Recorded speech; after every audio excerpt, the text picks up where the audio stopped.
So far in our Faction Explained series, we've covered the Shadow faction, the Fortress faction, and the Abyss faction.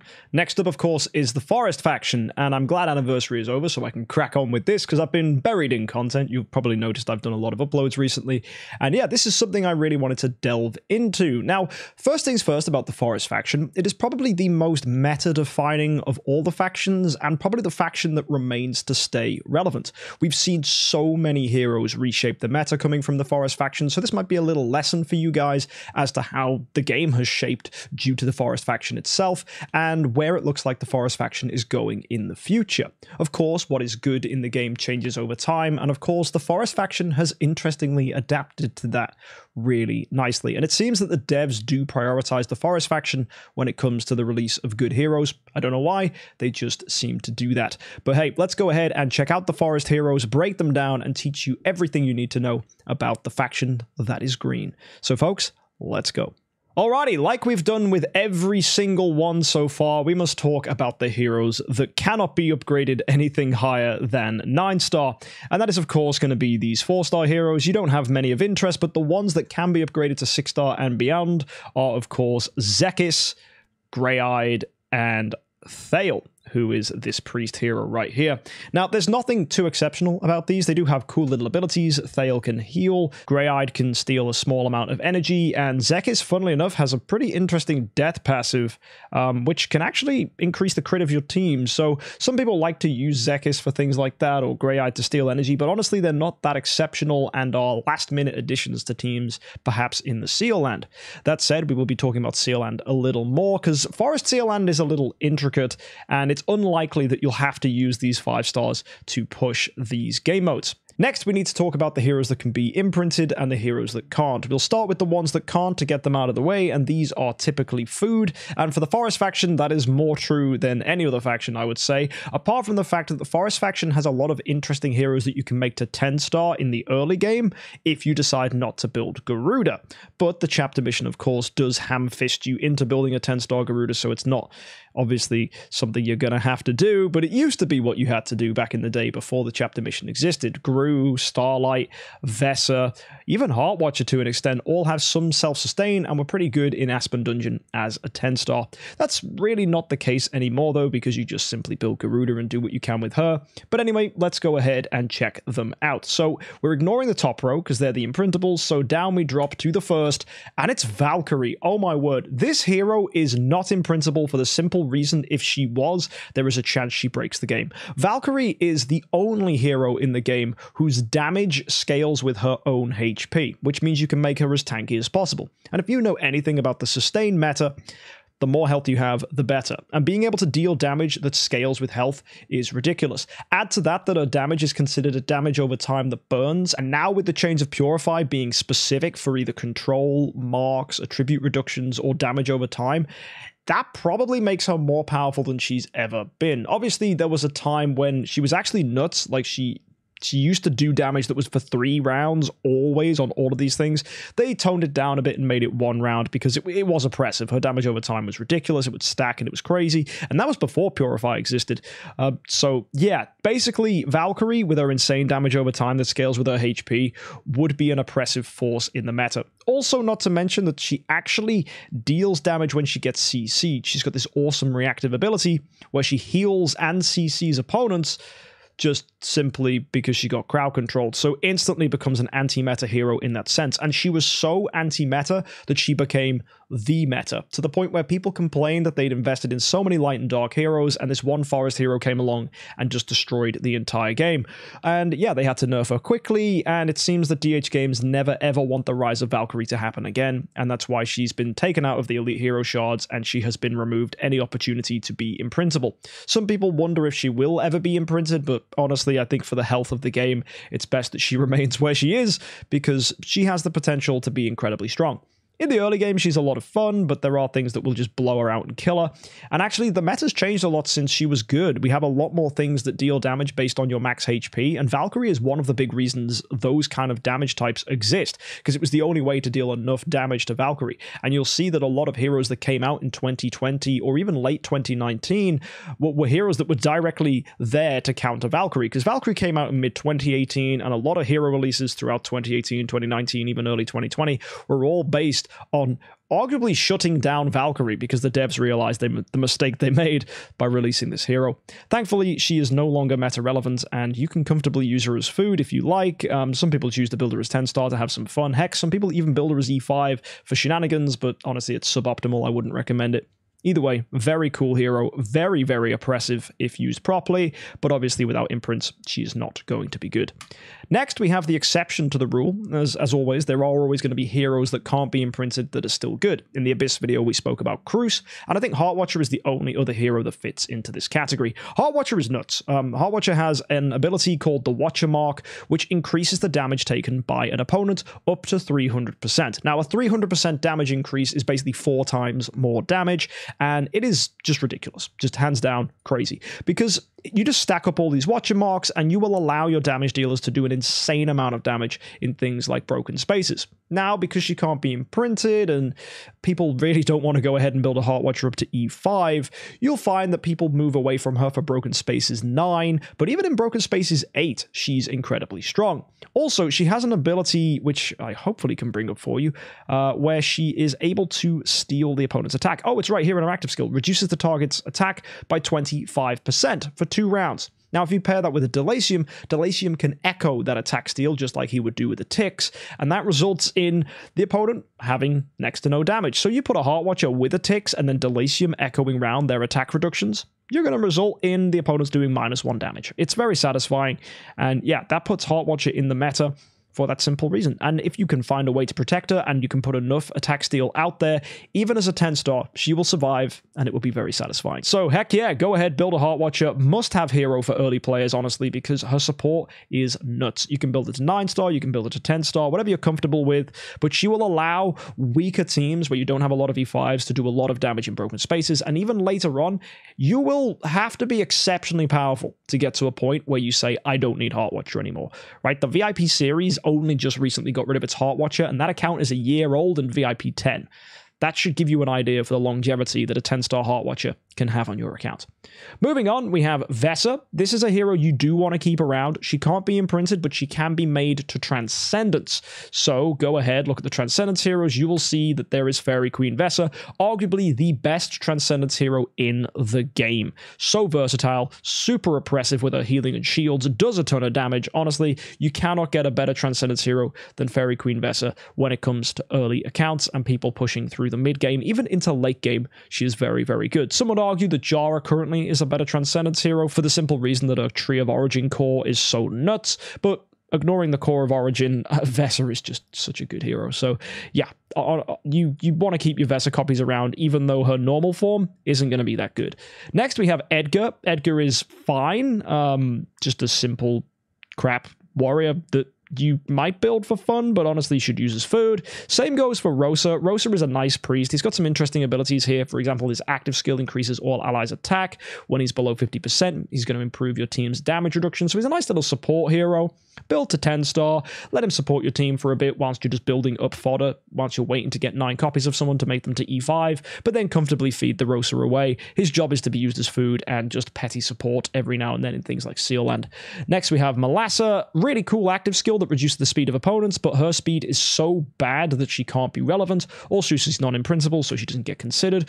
Now, Gru is an annoying hero if you're facing him because of this ability here. Whenever he takes damage, he's going to reduce your attack and your crit. It's stupid. This used to be really strong back in the early days of the game. Like, I mean, really, really early on. Like, a slot 1 Gru to tank was really annoying.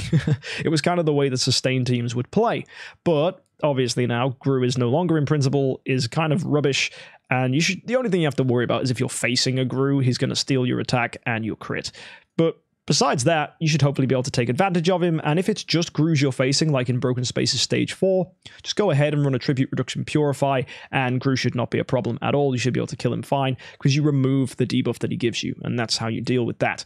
Fun hero though, but ultimately trash. We have Starlight. Wow, Starlight used to be really good early hero, for the simple reason that when opponents die, she gets buffed. She's kind of like Garuda. Look, when a hero dies on the battlefield, she restores 20% of her max HP, so just instant 1/5 of her health back, and increases her damage by 12 and her crit damage by 12. So this is really, really nice.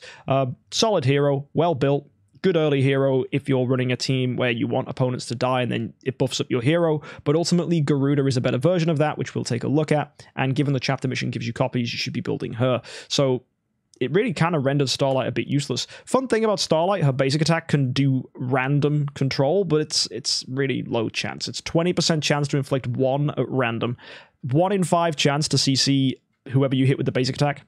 Not worth it, not very good. Might have some minor use on some like speed team, but besides that, she's not that great. So yeah, Starlight you can comfortably use as food as well. Faceless, worst hero in the game, guaranteed. I hate Faceless so much. She is dreadful. Single target damage, not very good. Really terrible abilities. Not even going to waste your time. And look at that, crit and crit damage. That's all she gets. Faceless is the worst hero in the game. Just categorically dreadful. Move on. Dragon Slayer, really, really rough hero. I mean, if he gets hit, you burn, but that's the only good thing he does. Some people really stand Dragon Slayer. They're like, yeah, really cool hero. No, he's Forest's answer to Dantalion, and I just prefer Dantalion, and he's just a crappy version of Cthulhu. Terrible hero, uses food. Demon Hunter, oh, what a hero. She used to be so good back in the early days of the game because she's so fast. 1203, and her active skill and basic attack also CC. So you have a silence chance. Demon Hunter was the silence hero. Really, really fun to use. Also, when she does an active skill, she becomes control immune, which is really nuts. And that lasts for 2 rounds. Also, she gains 40% damage reduction. Also, when people die who's on the opposing team, she improves her crit damage and her attack. And she could blow out teams. But obviously she can't be imprinted anymore. That strategy doesn't work. But in the olden days, she was very, very good. Sadly, her time is over. Demon Hunter is just food. And that kind of makes me sad. She would be super cool in some other metas, but this is not her time to shine. Nonetheless, though, fun hero. And yeah, that's us done. Funnily enough, Demon Hunter is the last hero on the list of forest heroes that can't be imprinted. So there you go. The only ones you really need to worry about are Vesa as a hero to keep around, and of course, Heartwatcher to use on your team in Broken Spaces. The rest of them you can comfortably use as fodder. Now, let's move on to the heroes that can be imprinted, and to better understand these, we should first go ahead and take a look at the carry hero for the Forest faction. That's the hero that's going to push Sealand beyond Sealand 25. And like most factions, it isn't actually a hero in the faction. It is a hero here in the Transcendence. And before we get carried away, let me just bring your attention to Jara real quick. Jara is now a good hero for the Shadow faction. I did mention in the Shadow video that you can use Eloise, and that's how you do Shadow Sealand into the deeper depths. But given all the bonuses that Jara's been given and just how good she is with like Receptor and things, people are starting to use Jara for their Sealand clears and seeing good progress. So it's just worth mentioning now that Jara, if built properly, is able to do Sealand quite effectively. Just a little caveat and fix up from a previous video to let you know that that is the case. Anyway, moving back, let's go take a look at Fairy Queen Vesa. So, Fairy Queen Vesa can heal, she can give shields, and she does a ton of damage with her active skill, dealing more damage to opponents if she hits the same one over and over again. Her attack gets spread out as single targets, but she can gain multiple layers and attack multiple times, and it's really, really fun. And that's depending on her newborn Radiance, which she gets, which gives her additional attacks. And the damage is massive. It's 1280, and that's just on its base form. Obviously, if you imprint it, it's going to get even higher to 1600%, which is crazy. And you get shields, you get attack. She's just a really good way of keeping your team alive. And her other skills also play into this. So a basic attack targets the enemy with the highest attack and reduces their all damage dealt by 30%. So instantly debuffs them. Then she's going to heal 3 allies with the lowest HP and give them shields. So both her basic and active skill give healing and shields, which is really good. Holy Incarnation is nuts. At the start of the fight or when she's substituted in, she's going to gain Blessing of Purity. Also at the end of each round, she's going to give it to the ally with the lowest HP. And basically what it does is you take 100% less damage from critical hits. So she's going to protect your person with the lowest HP. Really nice way of protecting your squishier heroes.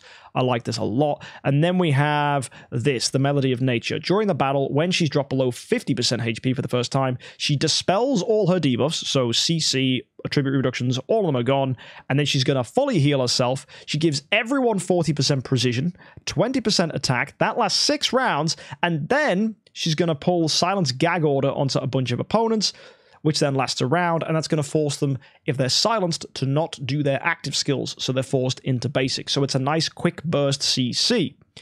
Love this. Really strong hero, very oppressive, and she is the hero needed for Sealand because she does a massive amount of damage, and as well, she is going to be supporting the team. So she's a 2-in-1, beautiful hero, and one of the best damage dealers in boss fights just because of how oppressive this active skill is, dealing a ton of damage for every single hit she does, and it's 1600%, dude. It's a crazy amount. So let's go look at her tenants to inform us what heroes we should be building in the Forest faction. So if we go to the Cloud Island, let's go take a look. And one thing about Vesa, which is unfortunate, is her heroes are particularly awkward, right? So if we look at Vesa, you need Rogan or herself for tenant spot 1. Now that's fine. Rogan we'll take a look at later and you'll realize he's a great hero. We need Siahu or Sword Flash or Freya. That's a bit of a problem because you've got 2 Transcendence heroes here, but then of course you've got Siahu, who is a forest hero, so we'll look at him. Then tenant spot 3, you have no choice but to build Flora. That's awkward, but we'll talk more on that. And then tenant spot 4 is Jara or Freya. So you'll see it's all forest heroes or Transcendence heroes.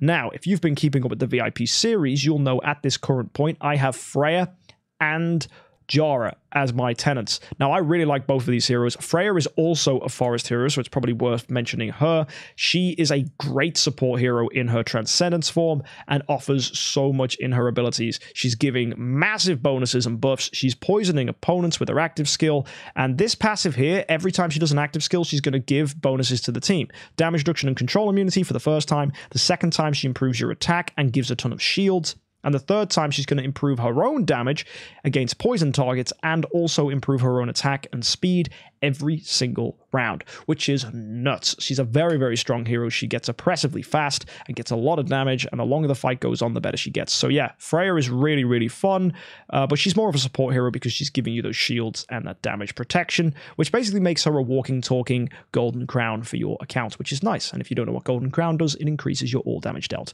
So yeah, she's just a damage reduction artifact. Also, when allies release active skills and things, that she basically increases their all damage reduction and their attack as well. So she's just buffing your team. She's a really nice support, and yeah, I really love Mystic Fairy Freya. She's very, very cool, and yeah, not going to say more about that, just the fact that she is very good and very helpful in the Seal Land. We'll cover more on her when we do our Transcendence faction video.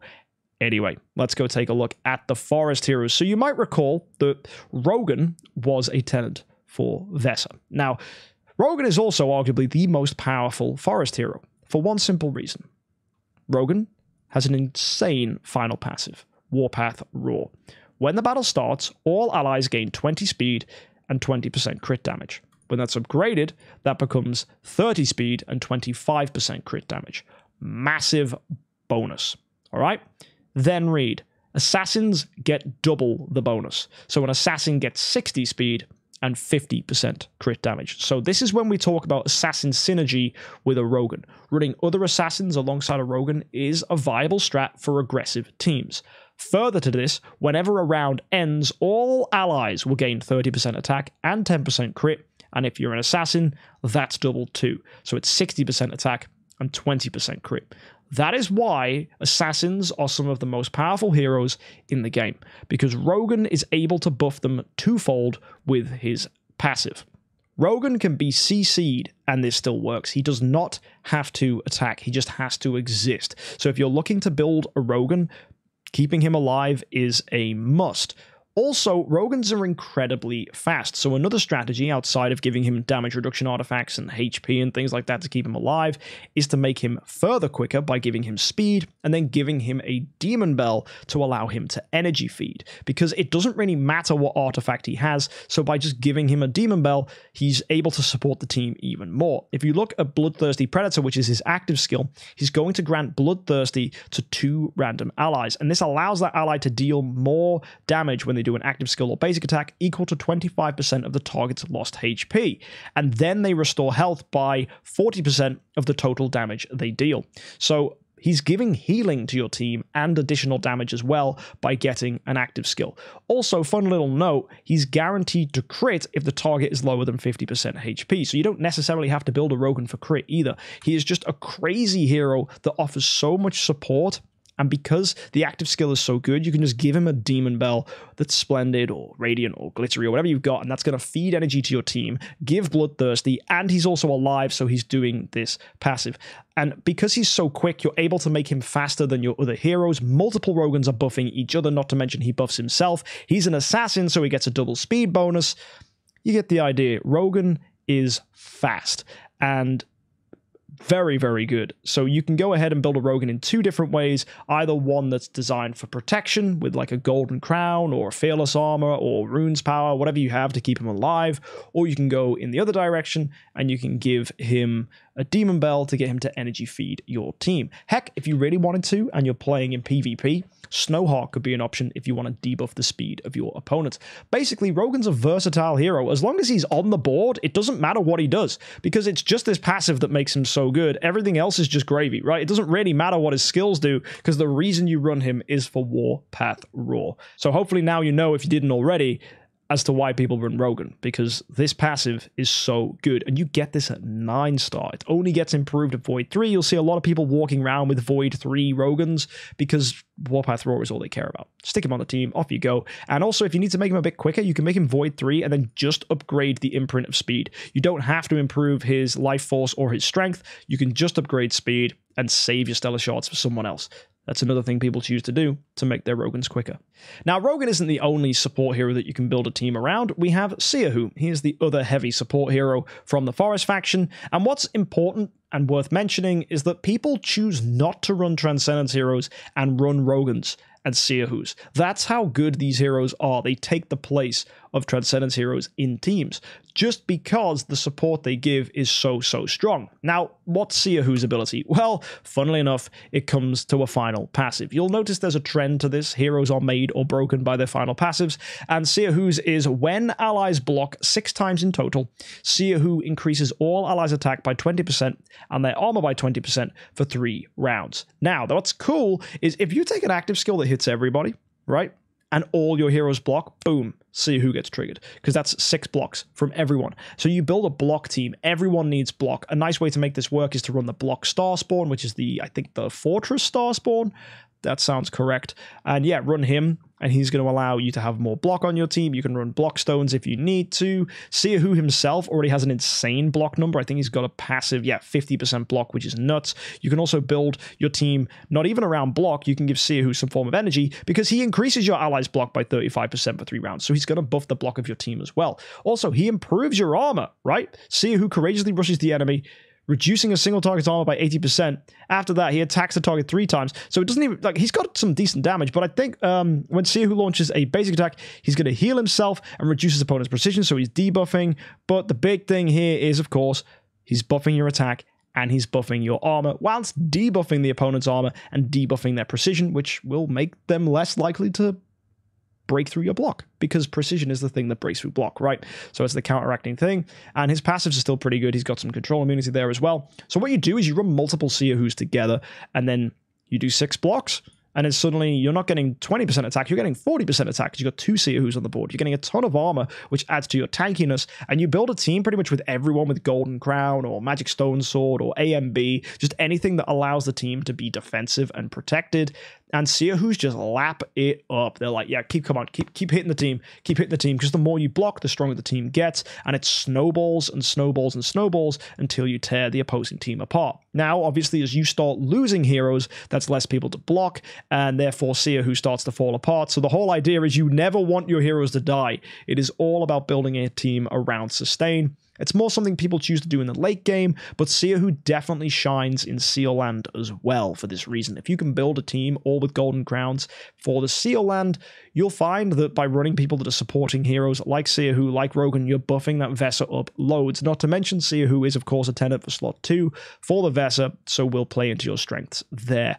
For the best performance, you want 2 or 3 Seahus. For Seal Land, for PvP, you typically want 2. And for other game modes, have an experiment, see what works. But there are plenty of account reviews we've done out there where people have Seahus and it works nicely. Seahu is the counterpart to Rogan for defensive teams. Very satisfying, fun to see. There are main 2 heavy support heroes. We step down now to the lighter support, but are still good. The still in principle heroes, but are more, you know, they're less impactful support heroes. Like, because Rogan and Seahu are just nuts. You run multiple, it's crazy. Olivia is the next one on the list we need to take a look at. And Olivia is a hero that often gets overlooked, but Olivia has something interesting. It's called a skill effect. Now, skill effects can't be removed with Purify, and her one called Shrink is wild. It increases all the damage the shrunk target receives and reduces the damage they deal. So you're just crippling an opponent. They take more damage and deal less. And when it's upgraded to Aren't You Lovely Stage 4, you'll see it's a 40% damage increase against that opponent, and they deal 60% less damage. 60%. That's over half of their damage gone. It's nuts for dealing with opponents that deal a ton of damage, such as bosses in Seal Land. If Olivia shrinks the boss, the survivability of your team rockets up. And that scales, right, multiplicatively with damage reduction, because damage reduction just says you take less damage. If the opponent deals less damage, those 2 things are separate stats, so they're going to play into each other beautifully, because you reduce the opponent's damage and reduce the damage you take from damage reduction. Nuts. It's a really nice way of multiplying your bonuses rather than having things be additive, so you get a much stronger amount of protection. Really nice. Shrink is crazy. She also has this ability here called Exchange Not Steal, where she swaps speed. Now, this is horrid if you're facing Olivia, because you can build a really intricate team about everyone being in specific speed tiers, and everyone's speed's perfectly lined up. Then an Olivia, at the end of a round, will exchange her speed with one random enemy who has higher speed than herself, and then give one random ally Fairy's Guard. We haven't even spoken about Fairy's Guard yet, but the speed swap can tear teams apart with a single passive. It's nuts. Speed swaps are scary, and Olivia is typically quite a slow hero, and then suddenly she becomes really fast, because you could steal the speed from a fast opponent, and then suddenly Olivia's going first, shrinking people. It's terrifying. Fairy's Guard is really fun. That's a skill effect, again, that allows you to be given protection from active skills or basic attacks, because you basically get armor-ignoring damage, which reflects the damage back at the opponent, and also you then just heal, right? 200% of attack, healing. So you get hit, the opponent gets damaged, and the hero that gets hit heals in the process. So you technically take less damage because you heal, but then you damage the opponent back. Oh, it's so fun, actually. Fairy's Guard just can tear teams apart, and it can be quite a shock. And on top of that, her active skill also has the ability to shrink. So her active and basic will shrink opponents, and also the active skill gives Fairy's Guard to your team. So it's just 3 simple abilities: Fairy's Guard, Shrink, and the speed swap, but that's all it takes for Olivia to be good. She's protecting your team, dealing damage, shrinking opponents. Really, really fun, and the speed swap tears teams apart. So Olivia's a nice, fun support hero. As you can see, all of her skills don't require you necessarily to build her aggressively. You could build her with speed, you could build her with HP, you could build her with block on a Seahu team. Generally, the strat to go for is as much HP on her as possible and just keep her alive. So, Magic Stone Sword, Golden Crown, they're the things to go for to keep your Olivia in the game. And obviously, if you combine that with Freya, who'll improve your damage reduction, and even Vesa, who'll improve your healing and shields, that Olivia is going to stick around and wind up opposing teams. You'll notice the trend with Forest Heroes is to build them all defensively, because what they're offering is really good support through their skills, so you just want them to stay alive, right? You want them to be on the field doing what they're doing, so typically it'll be speed HP or HP, and just Golden Crowns to keep them in. Moving on to the next support hero, we have Freya, and there is just a trend. It is just constant support. The Forest faction used to be a big oppressive damage dealing faction with heroes like Valkyrie, but now obviously the game is all focused around Transcendence heroes, so to make Transcendence heroes better, you support them. The devs know this, so how do you keep the Forest faction relevant? You just keep releasing support heroes. Freya, she gives shields. This is really cool. So she's granting shields to your allies. She's removing attribute buffs from the opponents. So she's debuffing them by proxy because she's removing the things that are making them stronger. She's also increasing her own all damage reduction by 4%, which is really nice, so the defensiveness of her goes up. Her active skill inflicts more Primitive Bud, and if you don't know, Primitive Bud, it deals damage to opponents and then reduces their crit by 20% for 3 rounds. So basically, Primitive Bud is an effect that hits opponents, deals damage, and debuffs them, which is really, really clean. Again, more shields are coming in for her active skill, and again, more attribute reduction, but debuffing. So she's a good support hero that offers just removes buffs from your opponents, gives shields to your team, and is also going to be tearing through your opponent's armor. Look, there's a 35% chance of armor reduction. She steals attack.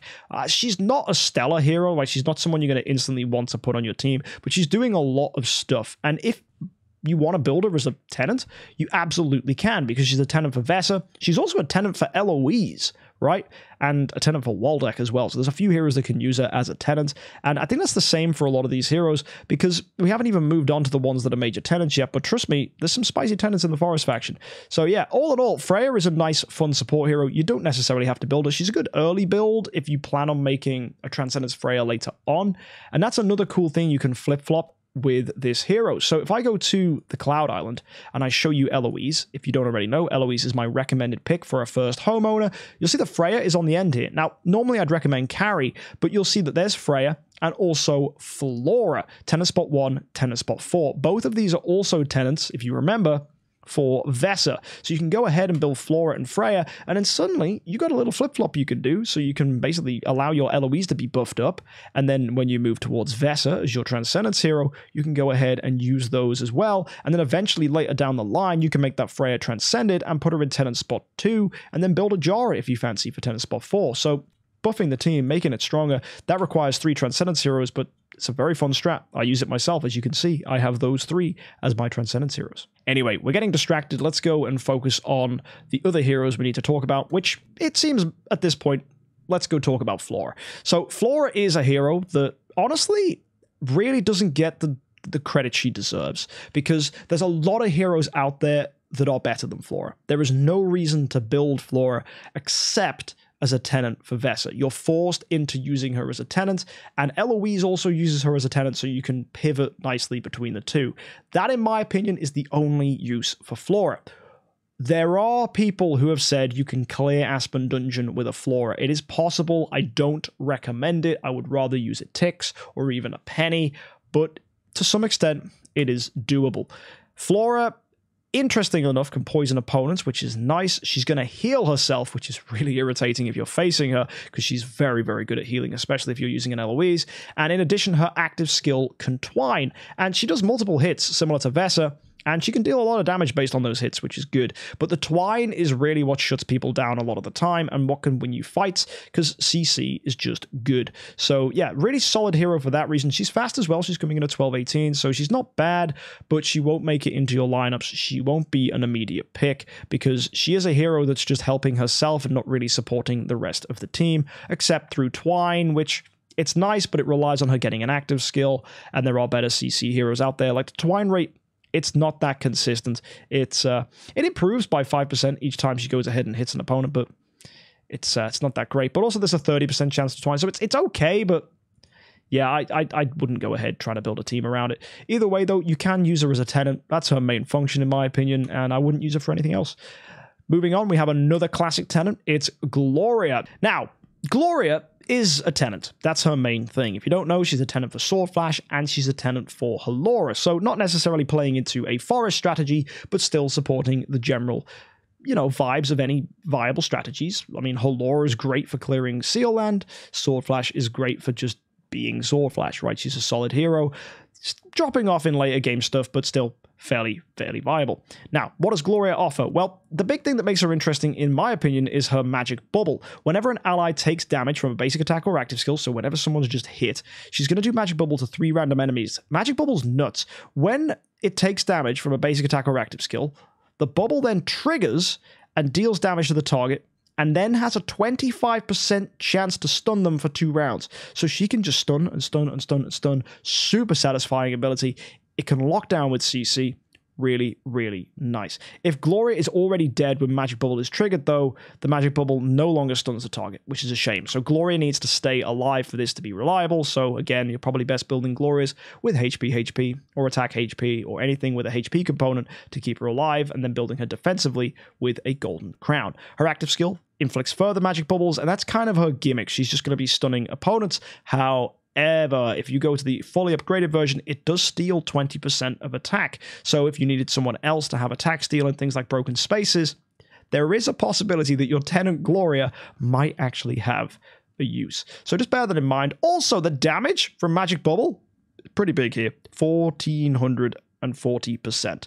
That's fat. So she's not a terrible hero at all. She's actually quite satisfying. She's a bit slow, 1188, not very fast, but given all the bubbles and the stuns she's doing, there was a time when she was used on sustain lineups, and she was fun, right? You give her a Golden Crown, build a tanky, and she's just stunning and stunning and stunning opponents. There are better CC strats now, obviously with Jara being probably the most oppressive version of doing that with her Core of Origin, but I guess as an early game thing, if you need to build a Gloria, you possibly could. Although Gloria isn't going to go clearing any game modes anytime soon, so she's probably a poor build. Like heroes that exclusively have a use in PvP really don't jump out to me as heroes worth building. You don't even need to run her in Seal Land because there's better ways to keep your team in, and that's just by being faster and hopefully getting a lot of damage out from your Rogans and your Seahus and Vesa, who's just going to go brr, brr, brr, brr, brr, and deal a ton of damage. So it's not necessary that you need to run a Gloria. She's fun, but obviously, that's about it. She's mainly just a tenant, though, for Swordflash and Halora.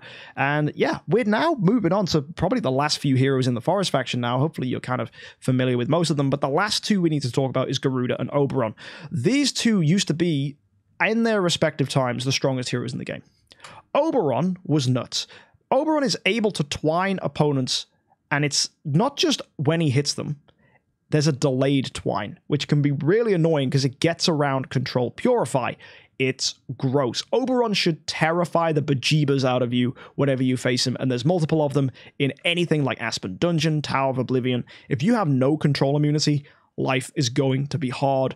You need to be faster than the Oberons. Kill them before they do anything because it's going to suck. Oberon's ability to twine not only allows him to lock down your team, but he has this passive here. Whenever an enemy is twined, he heals and then deals damage while simultaneously buffing himself for 6 rounds. That 20% attack bonus is whenever anyone is twined. So the more twines going out, the more they're buffing themselves. So the meta was, back in 2019, to run multiple Oberons, lock down an opposing team, twine everybody, all the Oberons buff each other, and the whole team just falls apart by being unable to move and just taking a ton of poison damage whenever you get twined. It was gross. Doesn't work anymore, but my word, was this a strat that blew people out the water. And I loved Oberon. I hated him simultaneously, but I loved what he was doing because he was bringing CC back onto the board with the damage over time. And Quake, every time you see him, no joke. Is he viable now? No, he sucks. Transcendence heroes have obviously power crept him, so that whole strat doesn't really work. But maybe there's uses in Guild Wars. A bunch of 5-star Oberons could potentially blow out an opposing team if you know what you're doing. Take them to level 100 and just build a bunch of them. And yeah, you might be able to ruin an opponent's day. They might not be ready for it. So Oberon's funny in that sense. But yeah, besides his Guild War usefulness, there's not really much else people use Oberons for these days apart from food. And then finally, Garuda. Oh, I hate this hero. So when Garuda came out, she power crept Starlight. She power crept a lot of people. She has good HP, crit damage, attack. She's got some inbuilt control immunity. She has Instinct of the Hunt. Whenever an ally performs an active skill or basic attack, she then joins in, which improves your action economy because she's just dealing extra damage. And then she gets a layer of Feather Blade, and then increases her crit by 6%. Featherblade says each layer of it you have is going to increase the damage reduction she has by 5%, so it's a protective thing for her, and then she consumes them all to deal extra damage in her active skill, which you can see here. 720% of attack damage to 3 random enemies, uses all the layers up, and each layer does 480% of attack damage to 1 random enemy. So that's why Garuda active skills hit so hard if you let her charge up her Feather Blades, and That's why she sucks in the Void Vortex or any game mode where you have to face her, because she gets so many Feather Blades because all of her team are attacking. She's gaining Feather Blade after Feather Blade after Feather Blade, and when she pops, it is horrid. And because she's buffing her own crit every time, she's pretty much guaranteed to crit you, which is disgusting.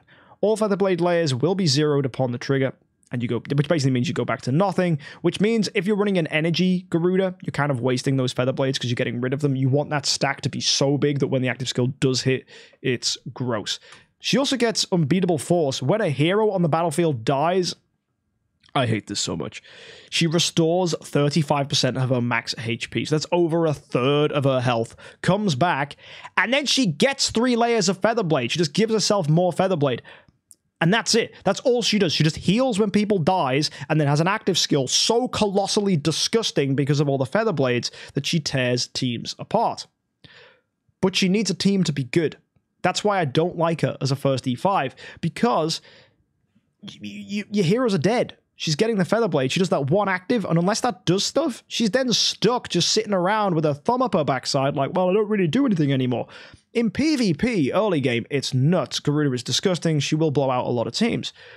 But PvP doesn't matter in the early game. When she's on her own in things like Aspen Dungeon, she sucks, right? She just cannot keep up with the damage, and a lot of people struggle to get to death with an E5 Garuda. That's how nuttily poor she is in Aspen Dungeon. She can eventually get there, but that's about it. Is she a bad first E5? No, she's fine. Is she the best? Obviously not. There's way better choices out there, and she sucks at her own Seal Land. When she's the only one around, she's terrible, which leads me on to my final point, because people always ask, how the heck do I clear Forest Seal Land? The strategy is simple. I recommend, if you want to do Forest Seal Land, you need 2 E5s in the Forest faction. One goes on the front line.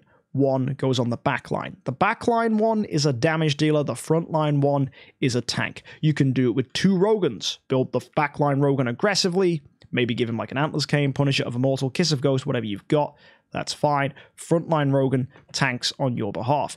Or you imprint a Garuda all the way up, but at the point where you have a ton of imprints, you probably shouldn't have a Garuda, and then she can burst through it. You'll probably still need like a 10-star Rogan or something just to sit in. You can add to that Oberons to CC opponents. You can run Zekises to improve your crit.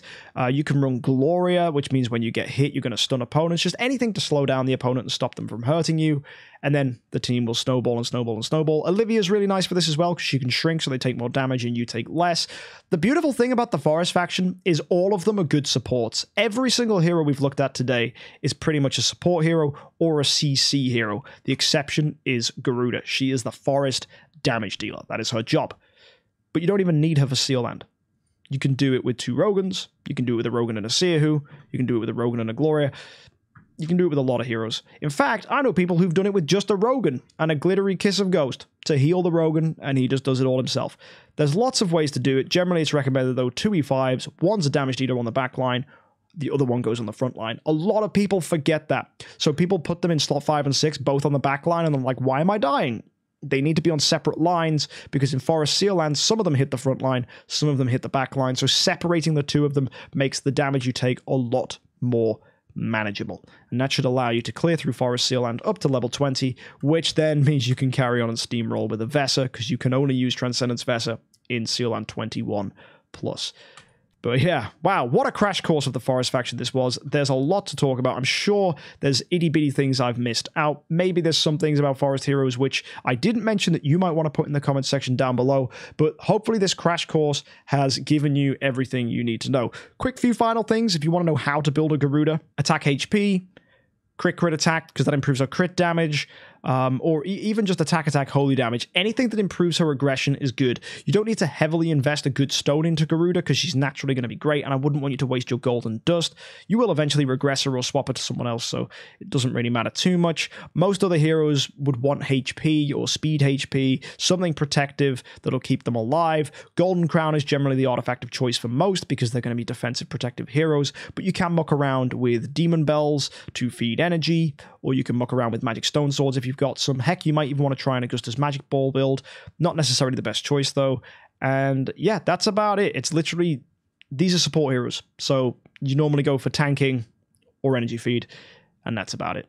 Folks, it's been an absolute pleasure. Hopefully you're now clued up on the Forest faction, and if you haven't already, hit that subscribe button, because the Light and Dark faction's coming next, and then we're going to go on to Transcendence Heroes, and by that point we'll have covered everybody, which is pretty good. Either way, until next time, folks, have a fantastic week, look after yourselves, and happy idling.